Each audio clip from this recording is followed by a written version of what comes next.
Olá pessoal, mais uma vez com mais um volante Pimaça, desta vez da Amarok. Já é o segundo, né, nessa semana.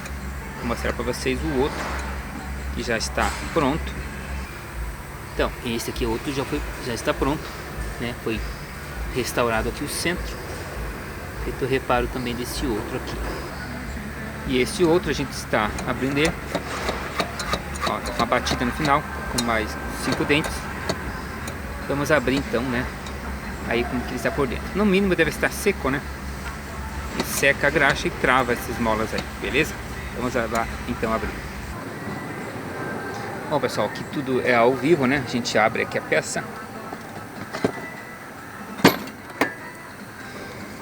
Bom, como vocês podem ver, acabei de falar para vocês que a graxa secou. Seca, ela trava, né? Aí quebra a mola. Tá vendo? Quebrou mola. Agora vamos ter que restaurar essas molas aí, né? E fechar esse volante, beleza? Bom, por enquanto aqui é só.